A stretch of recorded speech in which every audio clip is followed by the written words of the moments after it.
Hvis et polynomium p af x af n grad har roden t, så kan p af x faktoriseres således, at p af x er lig med parentes x minus t parentes slut gange q af x. Hvor q af x er et polynomium af grad n minus 1, det vil sige 1 grad lavere end p af x. Og vi vil nu bevise den sætning, og det gør vi ved at tage udgangspunkt i, at p af x er et tredjegrads polynomium. Det vil altså sige, at p af x er lig med a gange x i tredje plus b gange x i anden plus c gange x plus d. Da tallet t er en rod i tredjegrads polynomium p af x, så er p af t lig med 0.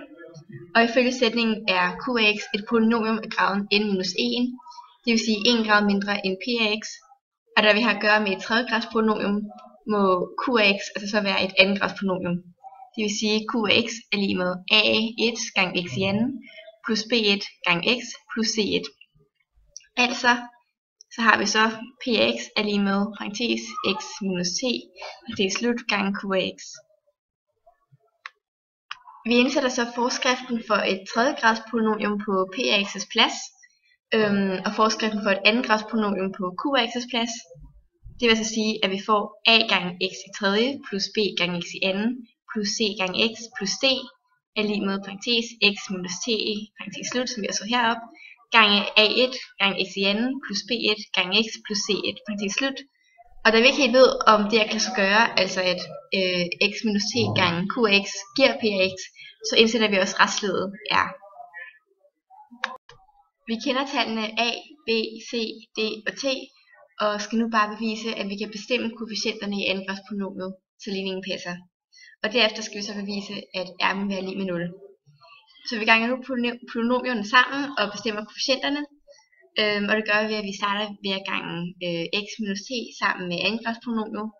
Så vi altså får x gange a1 gange x i anden plus b1 gange x plus c1 minus t gange a1 gange x i anden plus b1 gange x plus c1. Og vi har så stadig restledet. Det vi så bagefter gør, det er, at vi nu ganger x og t ind i parenteserne.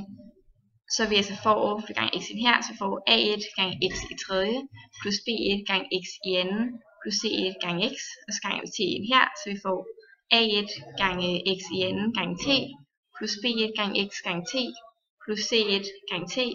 Og igen, vi beholder stadig restledet. Vi vil nu gerne samle polynomiets led og koefficienter og opstille dem i rækkefølge med højeste potens først. Derfor så får vi a1 x i tredje først her, og så får vi plus b1 minus a1 gange x i parentes gange x i anden, plus parentes c1 minus b1 gange t, parentes slut gange x, plus r minus c1 gange t i parentes. Og hvis vi sammenligner koefficienterne på hver side af lighedstegnet, så kan vi se, at a1 er lig med a, og det er ax i tredje er lig med ax i tredje, og koefficienterne til x i tredje de bliver så ens. Vi ser også, at b1 minus t gange a1 det er lig med b, og koefficienten til x i anden bliver altså også ens. Og vi vil så isolere b1 for at indsætte b i vores formel på den anden side af lighedstegnet, og b1 det giver så b plus t gange a1, og når vi indsætter den her, så får vi så b plus t gange a1 minus t gange a1, og derfor vil der kun stå b. Derudover så ser vi også, at c1 minus t gange b er det samme som c, og vi isolerer igen c1, så c1 bliver c plus t gange b, og den indsættes også heroppe, og vi ender derfor også bare med c.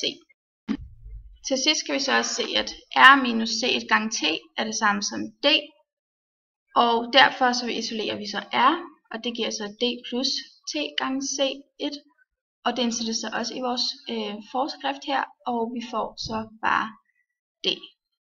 Så px, som er ax i tredje plus bx i anden plus cx plus d, er altså det samme som x minus t i parentes gange q af x plus resten.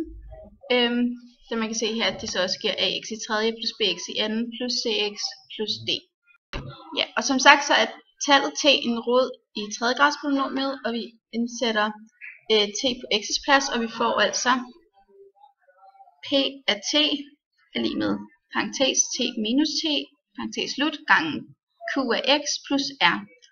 Og da roden det er skæringspunkt med x-aksen, så ved vi, at p af t er 0, og t minus t det er også 0, så 0 er lig med 0 gange q af x plus r, og 0 gange q af x det er lig med 0, så 0 er lig med 0 plus r, og restledet er derfor lig med 0. Og vi har hermed bevist, at sætningen gælder for tredjegrads polynomier, og metoden kan generaliseres til vilkårlige polynomier.